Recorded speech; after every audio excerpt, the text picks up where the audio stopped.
Bonjour à tous, bienvenue dans ce tutoriel Word, troisième partie de notre livret d'accueil. Nous allons donc apprendre à créer une numérotation automatique et également à créer un style. Donc mon document est déjà avec un style déjà prédéfini, différent de ce qui est proposé dans Word, mais ce n'est pas grave. Alors, pour une fois, vous n'allez pas tout saisir au kilomètre, vous allez juste saisir le premier titre, donc mot d'accueil du président. Ensuite, j'appuie sur le 1, le point. Et là, Word, automatiquement, me crée une liste automatique avec cette petite chose, en fait. Mais par défaut, il met un format qui ne me plaît pas. Donc là, je vais dans la case d'à côté et je lui dis que moi, je veux ce format-là. Voilà. Ensuite, je vais à la ligne et là, il me fait le 2. Pardon, excusez-moi. Hop, il me fait le 2. Donc là, je vais faire présentation de l'entreprise. Donc en fait, là, vous saisissez présentation de l'entreprise. Ensuite, il y a statut juridique. Donc je fais entrée. Là, je vais faire une tabulation pour faire le 2.1. Donc statut juridique. Pardon, parce qu'en fait, j'ai pris aussi l'entrée. Du coup, il ne veut pas. Hop, moi aussi, parfois, je manipule avec difficulté. Le 2. Donc ensuite le 2.2 historique. Je vais faire comme tout à l'heure avec les petites flèches, sinon on ne veut pas y arriver. Voilà, enfin vous avez compris, hein, ça va jusqu'à là. Après je prends donc cadre juridique. 3, donc là je vais faire un entrée. Et 3, je refais un double entrée pour faire 3, 4, etc.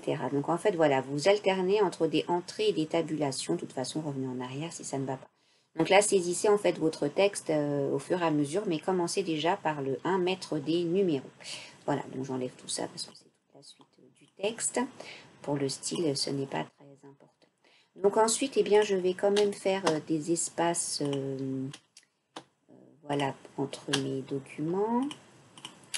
Voilà, donc quand vous supprimez les numéros s'enlèvent pour créer mon style. Donc je crée mon style en sélectionnant le premier. Là, je lui mets tout ce que je veux. Je veux du gras, je veux du bleu, je veux du 16 par exemple. Je veux un retrait avec un truc un peu plus comme ça, voilà, par exemple. C'est-à-dire qu'après, si j'ai une ligne qui va, ça va bien s'aligner. Et je veux aussi, par exemple, souligner mon texte. Voilà. Donc ça, je veux que tous mes titres 1, mes gros titres, aient ce style-là. Je le sélectionne, je vais en haut, je fais clic droit et je fais mettre à jour titre 1 pour correspondre à la sélection. Voilà. Et ensuite, je vais aller sur le 2 et je vais tout simplement cliquer là-dessus. Vous voyez, c'est très très simple pour faire le style. 3, hop, je vais cliquer là-dessus. Vous voyez, mon style s'applique automatiquement. Donc ensuite, je vais faire la même chose, pardon, pour ça. Je vais faire un autre style. Je vais lui donc là le décaler, par exemple là, comme ça. Comme ça, je vais le mettre en grain italique tout simplement. Et je vais dire que c'est mettre à jour mon titre 2. Voilà, et donc là, je fais pareil, titre 2. Et voilà, mon titre 2 est mis à jour. N'est-ce pas? C'est très facile. Donc là, on était donc sur la troisième page. Et je vais, donc là, je fais des insertions, des sauts de page pour passer donc à la page d'après. Hein, c'est ce que je vous ai demandé de faire. Voilà, donc maintenant j'ai donc mon numéro 3 est sur la page 5, mon numéro 2 la page 4 et mon numéro 1 sur la page 3. Je vais me mettre sur la deuxième page et je vais insérer une table des matières. Je vais dans Références, Table des matières, et là je clique sur Table automatique. 2, je prends le 2. Voilà. Et là, automatiquement, Word me fait une table des matières avec les numéros de page automatiques. Et imaginons, si jamais je change, finalement le 3, je le veux aussi sur le 2, donc je supprime mon saut de page.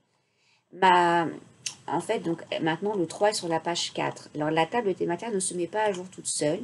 Il faut que je clique sur mettre à jour la table et mettre à jour toute la table. Et là, vous voyez, le numéro de page a changé. Le 3 est passé avec la page 4. Voilà, donc c'est assez facile. La table des matières ne fonctionne que si, pardon, excusez-moi, je retourne dans accueil. La table des matières ne fonctionne que si vous avez utilisé des styles, c'est-à-dire que sans style, la table des matières ne fonctionne pas. Donc voilà, n'essayez pas de faire référence table des matières tout de suite, il ne se passera rien, le ciel ne voudra pas le faire. Voilà, bon courage!